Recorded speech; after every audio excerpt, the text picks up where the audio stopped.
जय हिंद। तो आज का जो हमारा टॉपिक है, अगर हम सीडीएस और सीएपीएफ की बात करें तो इलेक्ट्रिक चार्जेस एंड फील्ड से एक क्वेश्चन आने की क्या होती है, पॉसिबिलिटी होती है। इलेक्ट्रिक चार्जेस एंड फील्ड के बारे में हम बात करना चाह रहे हैं। ठीक है, आपने पढ़ भी रखा होगा इलेक्ट्रिक फील्ड लाइंस के बारे में, तो सभी लोगों ने थोड़ा बहुत सुना ही होगा। तो हम इलेक्ट्रिक फील्ड लाइंस तक ही पहुंचेंगे, लेकिन उससे पहले हम क्या करना चाह रहे हैं, उससे पहले हम इलेक्ट्रिक चार्जेस के बारे में भी जानना चाह रहे हैं कि वैद्युत आवेश, अगर हम इलेक्ट्रिक चार्ज की बात करें तो इलेक्ट्रिक चार्ज जो है वह क्या है, वैद्युत आवेश है। ठीक है, इलेक्ट्रिक चार्ज को हम हिंदी में क्या बोलते हैं, वैद्युत आवेश।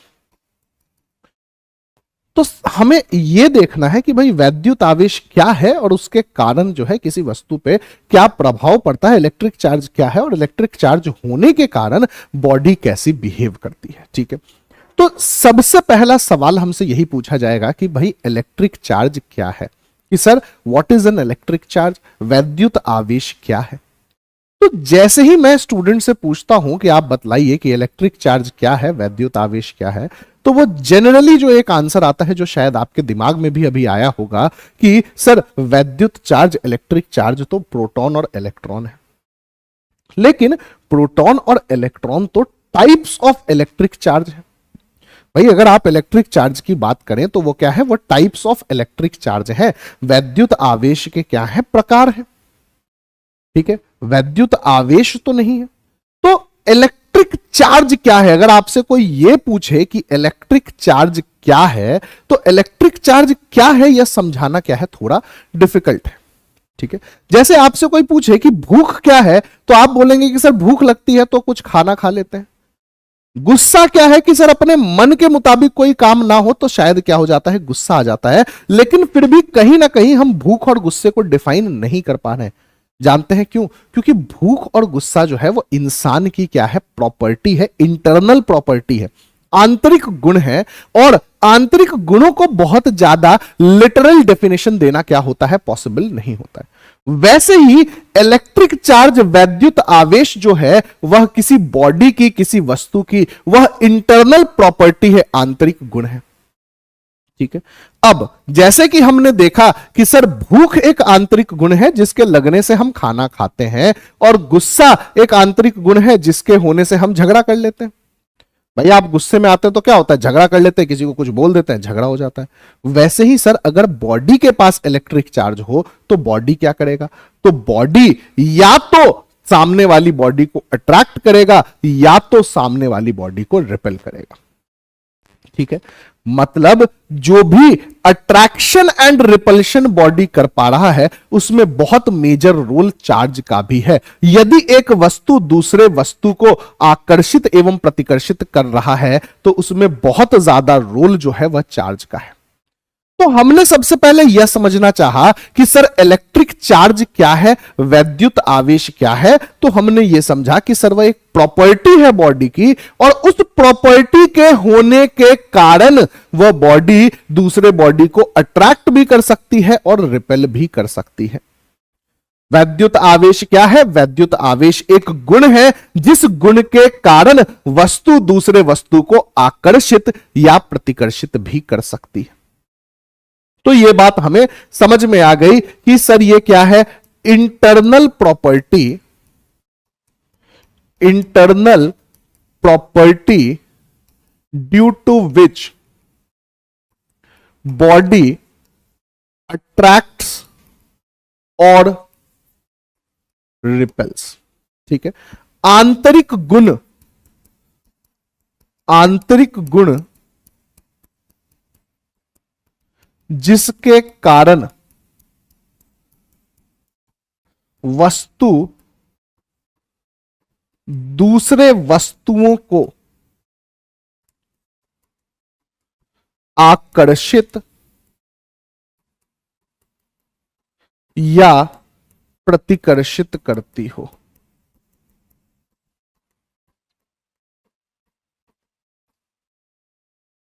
कि सर यह वह गुण है जिसके कारण आकर्षण या प्रतिकर्षण होता है। अब यहां पे हमें इलेक्ट्रिक चार्ज के बारे में कुछ और चीजें क्या करनी है, कुछ और चीजें पढ़नी है कि सर चार्ज कितने प्रकार के हैं। तो हमने बोला कि चार्ज जो है वह दो प्रकार के ही हैं? भाई ये तो आपको पहले से पता है कि सर चार्ज दो प्रकार के हैं। एक चार्ज को आप पॉजिटिव बोलते हैं, धनात्मक बोलते हैं, और दूसरे चार्ज को आप क्या बोलते हैं?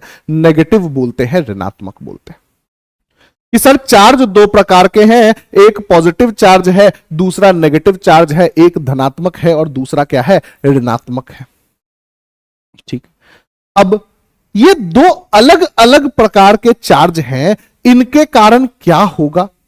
कि सर अगर दो प्रकार है तो दो प्रकार की अपनी भी कुछ क्या होती होगी, अपनी भी कुछ क्या होती होगी, अलग होता होगा। सर जैसे इंसान है तो इंसान की इनहेरेंट प्रॉपर्टी, इंटरनल प्रॉपर्टी तो है, लेकिन वह इंटरनल प्रॉपर्टी अलग अलग प्रकार के इंसानों में अलग अलग होती होगी। तो क्या सर ये पॉजिटिव चार्ज और नेगेटिव चार्ज के कारण जो भी सब्सटेंस है, जो भी मैटर है, उसमें क्या बदलाव आ रहा है? या फिर ये दोनों सेम है, ये दोनों समान है? तो सर सेम तो है नहीं, क्योंकि हमने बोला दो प्रकार के चार्ज हैं, आवेश जो है वह क्या है? दो प्रकार का है। तो ये जो पॉजिटिव चार्ज है इसको हम प्रोटॉन बोल सकते हैं, और ये जो नेगेटिव चार्ज है इसको हम क्या बोल सकते हैं? इसको हम इलेक्ट्रॉन बोल सकते हैं। ठीक है। अब जरा समझिएगा क्या हो रहा है सर यहां पे, कि यदि कोई वस्तु है, कोई भी मैटर है, यदि कोई ऑब्जेक्ट है, कुछ चीज हमें दिख पा रही है, तो हम बोलते हैं कि भाई वो मैटर है। और आपने केमिस्ट्री में थोड़ा बहुत पढ़ा होगा, इतना तो ध्यान आपको होगा ही, कि सर मैटर जो है कोई भी चीज जो क्या है, जो स्पेस ऑक्यूपाई कर रही है, उसको हम मैटर बोलते हैं। पदार्थ क्या है? पदार्थ वह चीज है जो कि क्या करे, जो कुछ जगह को क्या करे, ऑक्यूपाई करे, उसका कुछ अपना वॉल्यूम हो, कुछ अपना आयतन हो। ठीक है। तो सर हर मैटर जो है वह एटम से बना है, हर पदार्थ जो है वह परमाणुओं से बना है, और कहीं ना कहीं जब आप इस एटम को ब्रेक करते हैं तो आपको इलेक्ट्रॉन, प्रोटॉन और न्यूट्रॉन मिलता है। ठीक है। कहीं ना कहीं आप उस परमाणु को जब तोड़ते हैं तो आपको इलेक्ट्रॉन, प्रोटॉन और न्यूट्रॉन मिलता है। मतलब ये चार्ज क्या है सर? ये चार्ज जब आप किसी पदार्थ को बहुत छोटे टुकड़ों में बांट देते हैं तो फाइनली हर पदार्थ इन चार्जेस से ही क्या है? बना हुआ है। हर पदार्थ में, हमारे अंदर भी क्या है? चार्ज है सर। कुछ पॉजिटिव चार्ज है, कुछ क्या है? नेगेटिव चार्ज है। ठीक है। लेकिन फिर मुद्दा वही आ जाता है कि सर जब हमारे अंदर पॉजिटिव चार्ज है और नेगेटिव चार्ज है, तो ऐसा तो होता नहीं है सर कि हम पॉजिटिवली चार्ज हैं या हम नेगेटिवली चार्ज हैं। और इनफैक्ट हमारे आसपास की जितनी वस्तुएं हैं, जो भी चीजें हमारे पास हो रही हैं, वो क्या है सर? वो न्यूट्रल है सर। उन पर कोई आवेश, कोई चार्ज नहीं होता है। जनरली ऐसा सूखे मौसम में देखा जाता है कि आप कभी लोहे के दरवाजे, लोहे के हैंडल, लोहे की कुर्सियों को छूते हैं तो आपको एक करंट लगता है। ये क्यों लगता है सर? ये चार्ज के कारण लगता है। और ये चार्ज कहां से आता है? हवा से उड़ के आता है क्या? नहीं, ये चार्ज हमारे अंदर पहले से है। ठीक है। आप जो भाई ये जो चार्ज है, इसको, इसका एप्लीकेशन हमारे लाइफ में बहुत ज्यादा है, जिसकी अभी हम आगे बात करेंगे। लेकिन फिलहाल हम ये समझना चाह रहे हैं कि सर हम बोल रहे हैं दो प्रकार के चार्ज है, पॉजिटिव चार्ज और नेगेटिव चार्ज। लेकिन कोई भी बॉडी इनिशियली ना ही पॉजिटिवली चार्ज होती है, ना ही नेगेटिवली चार्ज होती है। कोई भी, जैसे कोई भी इंसान ना ही अच्छा होता है ना ही बुरा होता है, परिस्थितियां उसे अच्छा या बुरा बना देती है। वैसे ही कोई भी बॉडी पॉजिटिवली और नेगेटिवली चार्ज नहीं होता है। कोई भी वस्तु जो है वह पहले से धनात्मक आवेशित और ऋणात्मक आवेशित नहीं होता है। तो सर फिर ये चार्ज पड़ने का कारण क्या है? तो हमने बोला कि सर परिस्थितियां जो है वह किसी वस्तु को क्या करेंगी? धनात्मक आवेशित और ऋणात्मक आवेशित, मतलब पॉजिटिवली चार्ज और नेगेटिवली चार्ज बना देंगी। तो हमने बोला कि सर हमारे पास जो भी बॉडीज दिखेंगे, जो भी वस्तु दिखेंगी, वह हमारे पास क्या होंगे? तीन ही प्रकार की होंगी। पहली होंगी सर पॉजिटिवली चार्ज, दूसरी होंगी सर नेगेटिवली चार्ज, और तीसरी होंगी सर न्यूट्रल।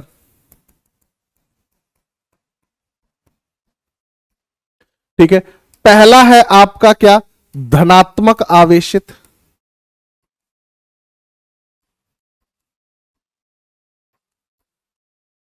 ये आपका क्या है? ऋणात्मक आवेशित।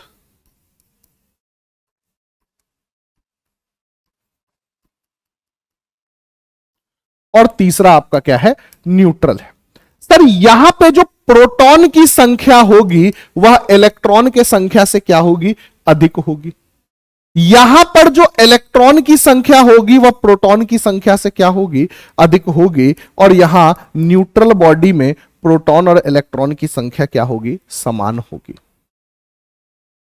यहां न्यूट्रल बॉडी में सर प्रोटॉन और इलेक्ट्रॉन की संख्या क्या होगी, प्रोटॉन और इलेक्ट्रॉन की संख्या क्या होगी, समान होगी। मतलब हमारे आसपास जितनी भी बॉडीज हैं, भाई हम हैं, आप हैं, आपकी टेबल है, कुर्सी है, मेज है, लगभग लगभग सभी चीज जो है वह सभी चीज क्या रहेंगे, वह सभी चीज न्यूट्रल रहेंगे। वह सभी चीज क्या रहेंगे, वह सभी चीज न्यूट्रल रहेंगे। चार्ज हम सभी के अंदर है, ठीक है भाई। जैसे हम बोलते हैं भाई पॉजिटिव और नेगेटिव क्वालिटीज हम सभी के अंदर हैं। सर्कमस्टेंसेस पर डिपेंड करता है कि हम अपनी पॉजिटिव क्वालिटी को निकाल रहे हैं या नेगेटिव क्वालिटी को निकाल रहे हैं। वैसे ही पॉजिटिव और नेगेटिव चार्ज हमारे सभी के अंदर है। लेकिन यदि इनका डिसबैलेंस हो गया, किसी में पॉजिटिव चार्ज ज्यादा हो गया किसी कारणवश, और किसी कारणवश किसी में नेगेटिव चार्ज ज्यादा हो गया, तो हम उसे पॉजिटिवली और नेगेटिवली चार्ज बॉडी क्या करेंगे, हम कहेंगे। मुद्दा फिर वही रह गया सर कि सर ये तो बात हो गई कि हमारे आसपास सभी न्यूट्रल है और किन्हीं परिस्थितियों में वह चार्ज हो सकते हैं। हमारे आसपास सभी वस्तु न्यूट्रल है और किन्हीं परिस्थितियों में सर उनको हम क्या कर सकते हैं, आवेशित कर सकते हैं। तो क्या हम उन परिस्थितियों की बात कर लें कि हम एक न्यूट्रल बॉडी को चार्ज बॉडी में कैसे लेकर के जाएंगे। भाई कोई तो तरीका होगा कि हम एक न्यूट्रल, क्योंकि आसपास सभी बॉडीज न्यूट्रल हैं, तो सर ऐसा क्या होता है। अभी आपने बताया था कि लोहे के किसी हैंडल को, मेटेलिक किसी कुर्सी को छूने से हमें कभी कभी शॉक लगता है। तो ऐसा क्या होता है कि एक न्यूट्रल बॉडी एक पॉजिटिवली चार्ज बॉडी में, एक नेगेटिवली चार्ज बॉडी में कन्वर्ट हो जाती है। तो हमने बोला कि सर न्यूट्रल बॉडी को चार्ज करने के कुछ तरीके हैं। क्या तरीके हैं, तो हमने बोला सर कि हमारे पास कुछ मेथड्स ऑफ चार्जिंग है। मेथड्स ऑफ क्या है, चार्जिंग है, आवेशित करने की प्रक्रिया है। मेथड्स ऑफ चार्जिंग है, आवेशित करने की क्या है, प्रक्रिया है। कैसे चार्ज करना है सर, तो सबसे पहला जो तरीका है चार्ज करने का उसको आप बोलेंगे फ्रिक्शन। फ्रिक्शन को आप प्यार से बोलते हैं रबिंग भी। घर्षण हिंदी में आप क्या बोलें कि सर यदि हमें आवेशित करना है तो हम कैसे करें, हम घर्षण से करें। अब देखिए घर्षण में करना क्या है, यह समझना क्या है, बहुत जरूरी है। तो देखिए सर हमने बोला कि ये हमारे पास एक बॉडी है और ये हमारे पास दूसरी बॉडी है। मान लीजिए मैं यहां से रिमोट उठा रहा हूं और ये मान लीजिए कि हमारे पास क्या है, ये हमारे पास एक कागज है, ठीक है। ये एक कागज है और ये एक रिमोट है। यह दोनों अलग अलग मटेरियल है सर, यह पेपर है और यह प्लास्टिक है। यह दोनों ही अभी फिलहाल न्यूट्रल हैं। यह दोनों ही क्या है सर, न्यूट्रल है। अब हम यदि इन्हें घिसे, ऐसे हम क्या कर दें, घिस दें, तो क्या होगा सर, अगर हम इन्हें घिस दें तो हम बोलते हैं कि भाई दोनों ही बॉडीज अब फिलहाल क्या हो जाएंगी, चार्ज हो जाएंगी। थोड़ी देर बाद यह बॉडीज क्या हो जाएंगी, चार्ज हो जाएंगी, ठीक है। कैसे होंगी, जरा हम इसको और प्रैक्टिकली समझने की कोशिश करते हैं। तो मान लीजिए भाई ठंड का मौसम है, ठंड के मौसम में आप दोनों हाथों को ऐसे ऐसे ऐसे ऐसे क्या करते हैं, रब करते हैं, घिसते हैं, ठीक है। अब जब आप रब करते हैं तो क्या अनुभूति होती है, क्या महसूस होता है, क्या फील होता है कि सर जैसे ही दो हाथों को रब कर रहे हैं वैसे सर हाथ गर्म हो रहे हैं। तभी तो ठंड में हाथ रब कर रहे हैं कि सर बाहर बड़ी ठंड लग रही है, हाथ जरा ऐसे ऐसे करते रहे तो हाथ क्या हो जाएगा, गर्म हो जाएगा। मतलब सर ये दो हाथों को घिस रहे हैं तो इनके बीच, दोनों हाथों के बीच एक फोर्स लग रहा है, एक बल लग रहा है, जिसको हम प्यार से फ्रिक्शन या घर्षण बल बोलते हैं। और वो फ्रिक्शन, वो घर्षण बल क्या कर रहा है सर, यहां गर्मी, हीट, ऊष्म पैदा कर रहा है। भाई गर्म क्यों लग रहा है, क्योंकि यहां ऐसे घिसने से क्या हो गया सर, हीट का जनरेशन हुआ। अब देखिए होता क्या है सर कि हमारे अंदर जब प्रोटॉन और इलेक्ट्रॉन है तो इलेक्ट्रॉन की एक टेंडेंसी है कि मैं बाहर निकल जाऊं, ठीक है। इलेक्ट्रॉन की टेंडेंसी होती है बॉडीज में, हालांकि बहुत बॉडीज इलेक्ट्रॉन लेती भी है, लेकिन आप जनरली मानिए सर कि भाई इलेक्ट्रॉन की टेंडेंसी होती है, इलेक्ट्रॉन की एक चाहत होती है कि मैं बाहर निकलूं। और बाहर निकलने के लिए उसको चाहिए होती है एनर्जी। ठीक है, बाहर निकालने के लिए क्या चाहिए होती है? एनर्जी। जैसे ही हमने रगड़ा, क्या जनरेट हुआ सर? हीट। और हीट भी एक क्या है? एनर्जी। तो जब हम दो वस्तुओं को रगड़ते हैं तो जनरेट होता है हीट। हीट एक एनर्जी है। यदि हमने इतना हीट जनरेट, क्या सर किसी भी हीट पे इलेक्ट्रॉन निकल जाएगा? नहीं सर, एक मिनिमम रिक्वायरमेंट होगी कि सर इतनी हीट दीजिएगा ना, तभी तो जाकर के क्या होगा? तभी तो जाकर के इलेक्ट्रॉन बाहर निकलेगा। जैसे हमने बोला पानी गर्म करने पे उबलता है, तो ऐसा थोड़े है कि सर माचिस जला दिया बगल में तो पानी उबल जाएगा। अरे पानी को उबालने के लिए एक फिक्स्ड अमाउंट ऑफ एनर्जी देनी पड़ेगी, उसके बाद ही पानी उबल पाएगा। वैसे ही क्या थोड़ी सी भी हीट दे देंगे तो इलेक्ट्रॉन निकल जाएगा? नहीं सर, इलेक्ट्रॉन यदि किसी वस्तु से निकालना है तो उसमें एक मिनिमम अमाउंट ऑफ एनर्जी देनी पड़ेगी, एक न्यूनतम ऊर्जा देनी पड़ेगी, जिसके बाद शायद इलेक्ट्रॉन निकले। और ये जो एनर्जी है, जो ऊष्म, जो हीट हमें बाहर से देनी है इलेक्ट्रॉन को निकालने के लिए, ये क्या होगी सर? ये बॉडी टू बॉडी वेरी करेगी। भाई हो सकता है हमने प्लास्टिक को पेपर में रगड़ा, तो हो सकता है सर प्लास्टिक जो है पेपर से रगड़ने के बाद इतनी हीट जनरेट ही नहीं हो पाई कि भाई वो क्या कर सके, वह आपकी इलेक्ट्रॉन दे सके, कोई भी एक इलेक्ट्रॉन दे सके। लेकिन वही प्लास्टिक को लोहे से रगड़ दिया सर, तो हो सकता है कोई एक वस्तु क्या कर दे? इलेक्ट्रॉन दे दे। तो मुद्दा हमें यह समझ में आया कि यदि हमें बॉडी में से, बॉडी को चार्ज करना है तो किसी एक बॉडी में से इलेक्ट्रॉन निकालना पड़ेगा। सर बॉडी न्यूट्रल थी, न्यूट्रल है मतलब उसके अंदर इलेक्ट्रॉन भी है, प्रोटॉन भी है, पॉजिटिव गुण भी है और नेगेटिव गुण भी है। आपको उसको तराश करके उसे या तो पॉजिटिवली चार्ज बनाना है या नेगेटिवली चार्ज बनाना है। तो हमने बोला कैसे बनाए? तो सर हम दो वस्तुओं को आपस में रगड़े, रगड़ने से क्या जनरेट होगा? हीट जनरेट होगा। और यदि यह हीट एक डेफिनेट अमाउंट पर पहुंच गई, यदि यह हीट एक अमाउंट तक पहुंच गई, तो एक बॉडी इलेक्ट्रॉन को क्या कर देगा? लूज कर देगा।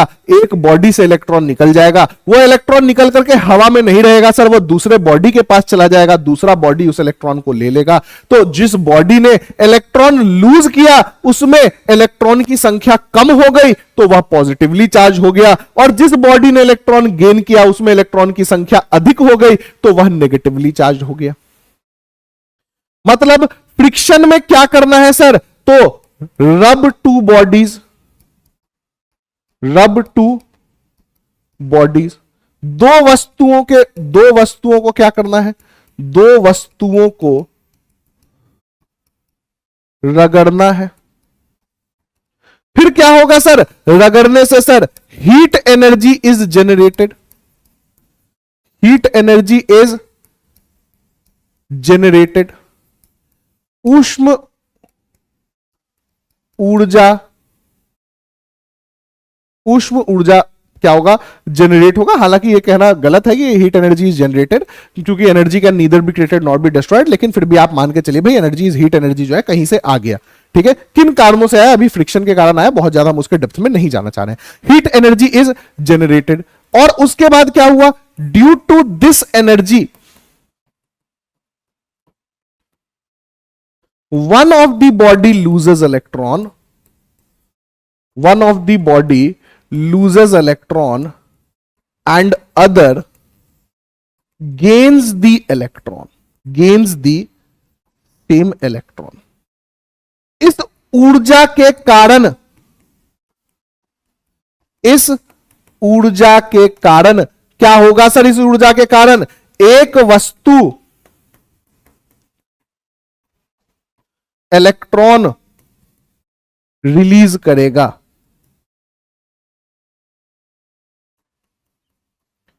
और दूसरा वस्तु इलेक्ट्रॉन गेन करेगा। सर एक लूज किया लूज करने वाला पॉजिटिवली चार्ज और गेन करने वाला नेगेटिवली चार्ज होगा सर। जिसमें से इलेक्ट्रॉन बाहर चला गया वह हमेशा पॉजिटिवली चार्ज होगा, जिसकी नेगेटिव क्वालिटीज निकल गई वह इंसान पॉजिटिव हो गया, जिसका नेगेटिव चार्ज निकल गया वह वस्तु पॉजिटिवली चार्ज हो गया, और जिसमें नेगेटिव क्वालिटी आ गई वह नेगेटिवली चार्ज हो गया, जिसमें इलेक्ट्रॉन आ गया वह क्या हो गया, नेगेटिवली चार्ज हो गया। लेकिन क्या यह एकमात्र तरीका है चार्ज करने का बॉडी को? क्या यह एकमात्र तरीका है बॉडी को चार्ज करने का? तो हमने बोला नहीं सर, कुछ और तरीके भी हैं। जैसे हमने दूसरा तरीका यहां पर जाना, कंडक्शन। कंडक्शन का मतलब होता है चालन। कंडक्शन का मतलब क्या होता है, चालन। अब चालन से, कंडक्शन से भी आप क्या कर सकते हैं, किसी वस्तु को क्या करा सकते हैं, चार्ज करा सकते हैं। कैसे? सर देखिए, फ्रिक्शन में दोनों जो बॉडीज थी वो न्यूट्रल थी, अनावेशित थी, पहले कोई भी उन पर चार्ज नहीं था। लेकिन अब कंडक्शन में आपको एक बॉडी चार्ज चाहिए होगा। पहले इनिशियल स्टेज में, प्रारंभिक स्थिति में वस्तु के अंदर क्या होना चाहिए, आवेश होना चाहिए एक में, और दूसरा न्यूट्रल होना चाहिए, अनावेशित होना चाहिए। मतलब हमने बोला सर कि एक वस्तु यहां पर है जिस पर क्या है, जिस पर चार्ज है,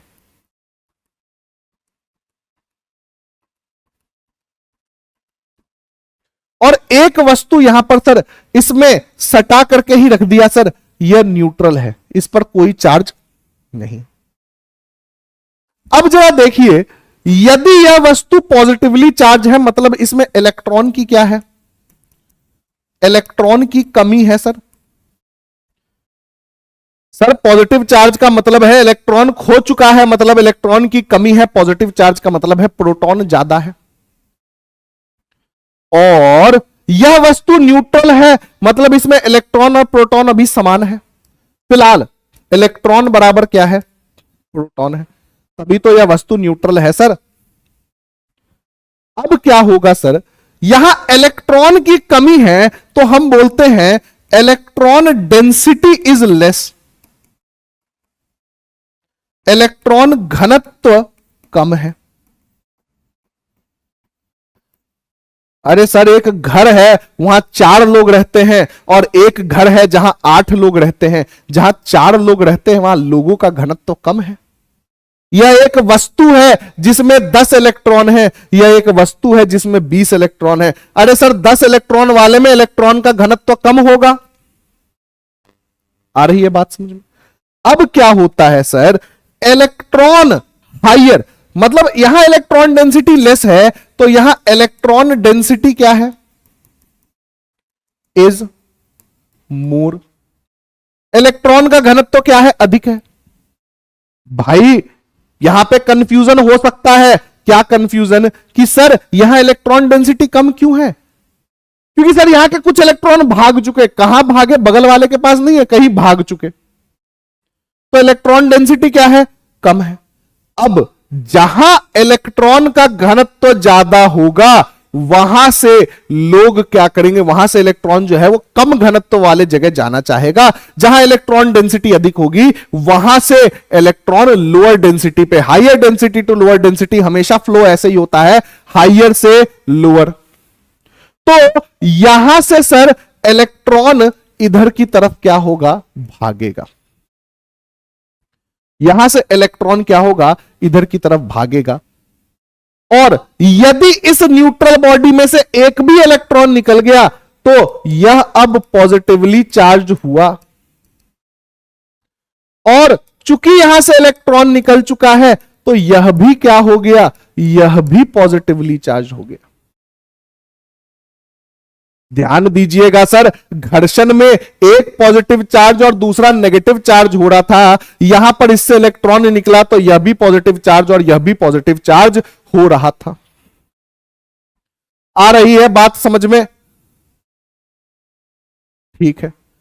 अब क्या सर इसमें से इलेक्ट्रॉन निकल करके इसको नेगेटिवली चार्ज बनाया जा सकता है? क्या इसमें से इतना इलेक्ट्रॉन निकल जाएगा सर कि इसके पॉजिटिविटी को खत्म कर देगा? नहीं सर, ऐसा कभी नहीं होगा। यह इसमें से इलेक्ट्रॉन तभी तक इसमें जाएगा जब तक इससे इलेक्ट्रॉन डेंसिटी इसकी कम है, और यदि दोनों पर चार्ज क्या आ जाए Q/2। सर पहले इस पर चार्ज Q था, इस पर 0 था, अब दोनों पर आवेश यदि Q/2 हो जाए तो आप क्या मान सकते हैं, आप यह मान सकते हैं कि अब इन दोनों को सटा दिया जाए तो इनमें से इलेक्ट्रॉन का ट्रांसफर एक बॉडी से दूसरे बॉडी में नहीं होगा। भाई ट्रांसफर के लिए कभी भी एक चीज जब एक जगह से दूसरे जगह जाती है तो हमेशा एक डिफरेंस चाहिए होता है। यहां पर इलेक्ट्रॉन को एक जगह से दूसरे जगह जाने के लिए किसका डिफरेंस चाहिए, इलेक्ट्रॉन डेंसिटी का डिफरेंस चाहिए। और यदि इलेक्ट्रॉन डेंसिटी, इलेक्ट्रॉन घनत्व हमने समान बना दिया तो अब दो चीजों को आपस में एक साथ रखने पर भी इलेक्ट्रॉन एक वस्तु से दूसरे वस्तु में ट्रांसफर नहीं होगा।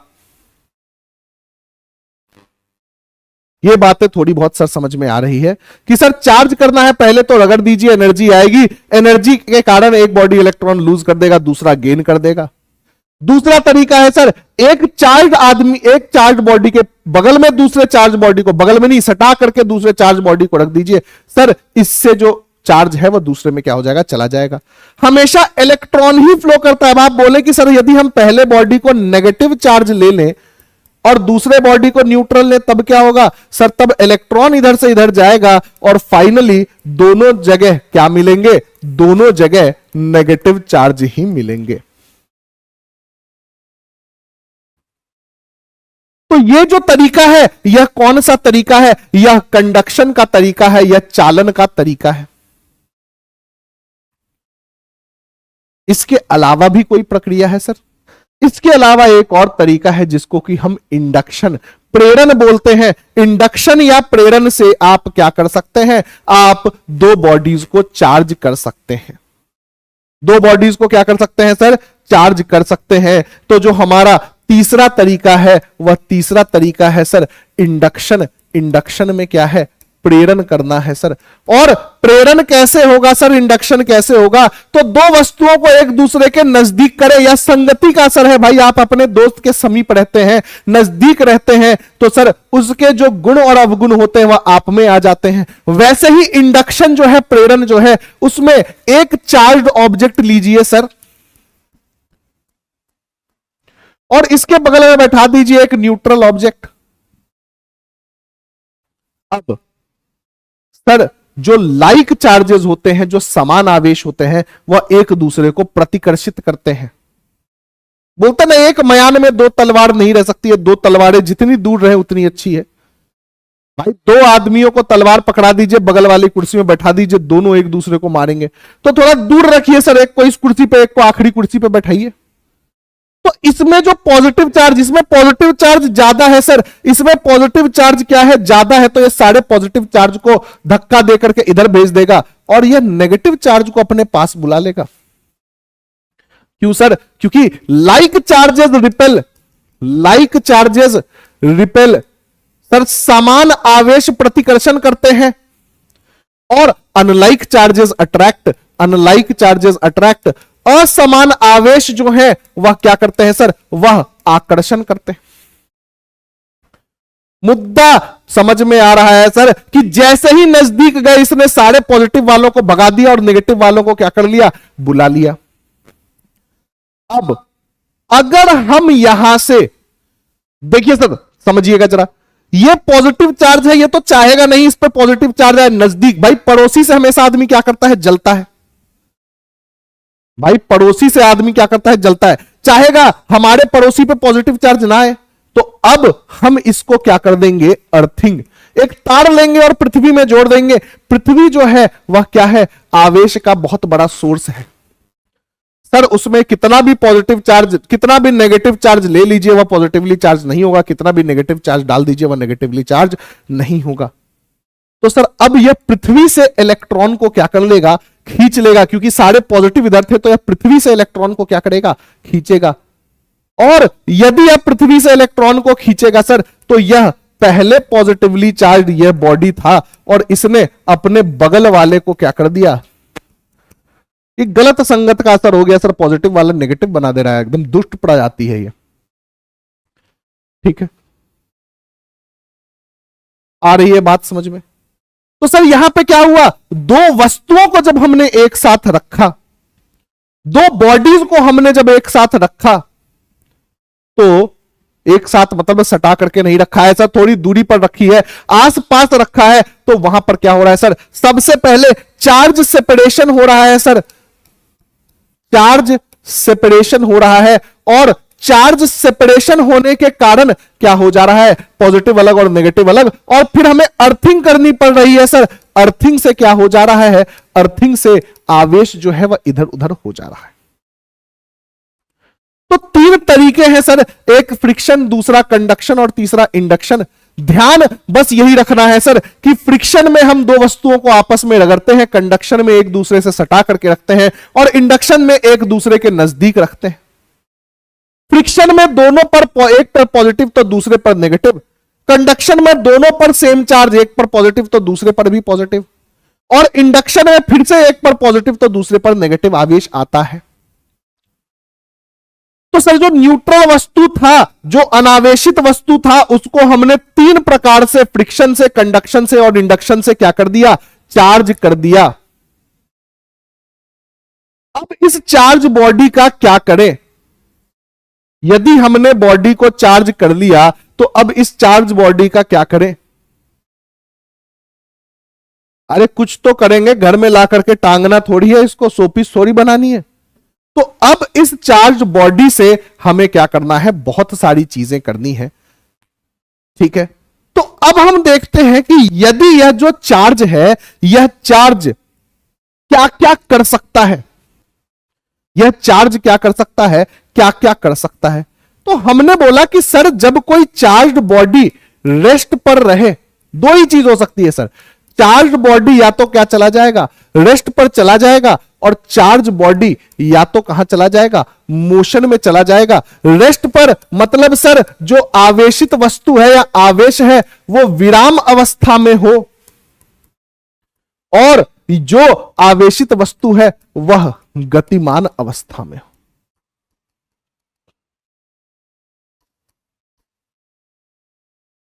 जब तक कोई वस्तु या कोई चार्ज, ठीक है चार्ज ही बोलिए, वस्तु मत बोलिए, अब कोई चार्ज रेस्ट पर रहेगा तो वह अपने चारों ओर इलेक्ट्रिक फील्ड जनरेट करेगा, इलेक्ट्रिक फील्ड बनाएगा। हिंदी में आप इलेक्ट्रिक फील्ड को क्या बोल सकते हैं, वैद्युत क्षेत्र बनाएगा। और ऐसा नहीं है सर कि एक चार्ज बॉडी, अभी हमने पढ़ा कि लाइक चार्जेस रिपेल करेंगे, समान आवेश प्रतिकर्षित करेंगे, तो ऐसा नहीं है सर कि बहुत दूर चार्जेस को रख दे तो क्या होगा, आकर्षण या प्रतिकर्षण होगा। हमें पता है कि एक निश्चित दूरी तक ही आकर्षण या प्रतिकर्षण हो सकता है, और उसी निश्चित दूरी को हम क्या बोलते हैं सर, इलेक्ट्रिक फील्ड बोलते हैं। और जब हम इसकी पढ़ाई करते हैं रेस्ट पर, तो हम इसे इलेक्ट्रोस्टैटिक्स बोल देते हैं। क्या बोल देते हैं, इलेक्ट्रोस्टैटिक्स बोल देते हैं। लेकिन जब चार्ज मोशन में होगा तो सर हमने बोला कि यह दो प्रकार का मोशन हो सकता है, यूनिफॉर्म मोशन और नॉन यूनिफॉर्म मोशन, एक समान गतिमान और गैर एक समान गतिमान। जब यह यूनिफॉर्म मोशन में रहेगा सर तो यह इलेक्ट्रिक फील्ड के साथ मैग्नेटिक फील्ड भी जनरेट करेगा। सर वैद्युत क्षेत्र के साथ आवेश अब चुंबकीय क्षेत्र भी, मतलब यह चुंबक की तरह भी बिहेव करना शुरू कर सकता है, और करता ही है। या कैसा बिहेव करने लगेगा सर, चुंबक की तरह, ठीक है। और जब यह नॉन यूनिफॉर्म मोशन में जाएगा तो यह इलेक्ट्रिक फील्ड भी जनरेट करेगा, मैग्नेटिक फील्ड भी जनरेट करेगा, और साथ ही साथ इलेक्ट्रोमैग्नेटिक वेव्स भी जनरेट करेगा, वैद्युत चुंबकीय तरंगों का भी क्या करेगा, उत्सर्जन करेगा, ठीक है। ये क्या करेगा सर, वैद्युत चुंबकीय तरंगों का भी क्या करेगा, उत्सर्जन करेगा।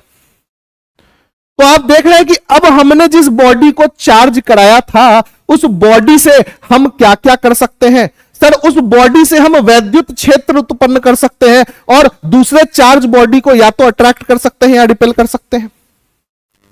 सर उससे मैग्नेटिक फील्ड भी जनरेट कर सकते हैं, उससे हम चुंबक भी बना सकते हैं, और इलेक्ट्रिक फील्ड, मैग्नेटिक फील्ड और इलेक्ट्रोमैग्नेटिक वेव्स सर वैद्युत चुंबकीय तरंगे भी उत्सर्जित करा सकते हैं। और यह सारा खेल किसका है? चार्ज का।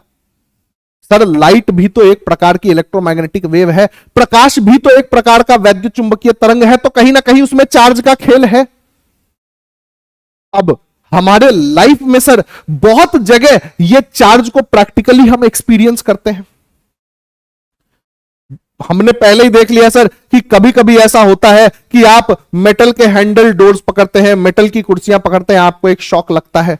सर चार्ज के कारण, चार्ज जब एक बॉडी से दूसरे बॉडी में जाता है तो करंट फ्लो करता है, वैद्युत आवेश का प्रवाह क्या हो जाता है? वैद्युत धारा हो जाती है, तो आपको एक शॉक लग जाता है, एक करंट लग जाता है। सर जितने इलेक्ट्रिकल अप्लायंसेस चल रहे हैं वो सारे इलेक्ट्रिकल अप्लायंसेस, भाई लाइट चल रहा है, पंखा चल रहा है, सब इलेक्ट्रिक करंट के कारण चल रहा है। और इलेक्ट्रिक करंट कब आता है? जब चार्ज एक जगह से दूसरी जगह जाता है। ठंड में जब स्वेटर आप उतारते हैं, ऊनी कपड़े आप उतारते हैं, वुलन कपड़े आप उतारते हैं, वहां पे एक चढ़ सी आवाज आती है, वह भी क्या है? वह भी इलेक्ट्रिक चार्ज ही तो है सर। सर जो फोटोकॉपी मशीन जो छापता है वह भी इलेक्ट्रिक चार्ज के कारण ही छाप पाता है। सर उस पे भी जो इंक होता है, यदि कभी आपने फोटोकॉपी मशीन देखा होगा तो उसमें सर इंक होता है, डस्ट होता है, ठीक है। एक तो इंक वाला होता है, एक वो डस्ट वाला, जो बड़ी फोटोकॉपी मशीन होती है उसमें डस्ट जैसी कोई चीज होती है, ठीक है, धूल जैसे काला काला धूल भर देते हैं सर, उसी को कुछ बोलते हैं, कार्ट्रिज में भरते हैं, जो भी बोलते होंगे उसको इंक ही बोलते हैं बेसिकली। तो क्या होता है सर, उसमें पेपर जब मशीन से जाती है तो पेपर को चार्ज किया जाता है और उसके पॉजिटिवली चार्ज इंक होता है, दोनों आपस में चिपक जाते हैं सर। आप जो भेजते हैं वो क्या हो जाता है? वह फोटोकॉपी मशीन में छप जाता है। सर बिजली जो गिरती है, बिजली गिरती है वह चार्ज है। सर कहीं ना कहीं बैटरी काम कर रही है, बैटरी आपके मोबाइल में लगी है, कहीं ना कहीं उसमें चार्ज का ही योगदान है। तो हम जो भी काम कर रहे हैं सर, रासायनिक प्रक्रिया, केमिकल प्रोसेसेस तो चार्ज पर ही बेस्ड है। जब तक इलेक्ट्रॉन का ट्रांसफर नहीं होगा, इलेक्ट्रॉन एक जगह से दूसरी जगह नहीं जाएगा, तब तक तो क्या होगा? कोई केमिकल प्रोसेस हो ही नहीं पाएगा। तो ये जो चार्ज है, यह जो आवेश है, यह हमारे लाइफ में बहुत इंपॉर्टेंट रोल प्ले करता है। सर वैद्युत धारा, इलेक्ट्रिक करंट के कारण भी क्या आता है? मैग्नेटिज्म आता है। तभी तो हम इलेक्ट्रोमैग्नेट बना पाते हैं, वैद्युत चुंबक बना पाते हैं, जिसको आप क्या करते हैं? जिसको आप घंटियों में इस्तेमाल करते हैं। सर घंटी में स्विच ऑन करते हैं, घंटी बजती है, टन, ये गाने वाली घंटी नहीं, वो जो बेसिक बेल होती है जो टन टन स्टील पे ऐसे ऐसे ऐसे लगती है बिजली से, वह क्या है सर? आपने जैसे ही स्विच ऑन किया, करंट फ्लो हुआ, करंट फ्लो हुआ तो वहां घंटी का जो गोला होता है वह कैसे बन जाता है? वह मैग्नेट बन जाता है और उस पर चीजें क्या होती हैं? तो ये एक पूरा पोर्शन है सर। यदि हमें चार्ज समझ में आ गया, चार्ज इनका बेसिक चीज है। और ये जो इतनी सारी चीजें हमने पढ़नी है, इन सब में कहीं ना कहीं आवेश चार्ज आएगा। तो हमने चार्ज के बारे में यह समझा सर कि चार्ज इंटरनल प्रॉपर्टी है। सबसे पहले क्या समझ में आया सर? इंटरनल प्रॉपर्टी है, आंतरिक गुण है। फिर हमने समझा कि दो प्रकार के चार्ज हैं, एक पॉजिटिव और एक नेगेटिव। फिर हमने क्या पढ़ा? फिर हमने पढ़ा कि सर लाइक चार्जेस अट्रैक्ट करेंगे और लाइक चार्जेस रिपेल करेंगे और अनलाइक चार्जेस अट्रैक्ट करेंगे, ठीक है। समान आवेश प्रतिकर्षण करेंगे, असमान आवेश जो है वो आकर्षण करेंगे। अब दो चीजें और पढ़ लेते हैं सर, दो तीन चीजें और पढ़ लेते हैं। पहला, चार्ज इज स्केलर।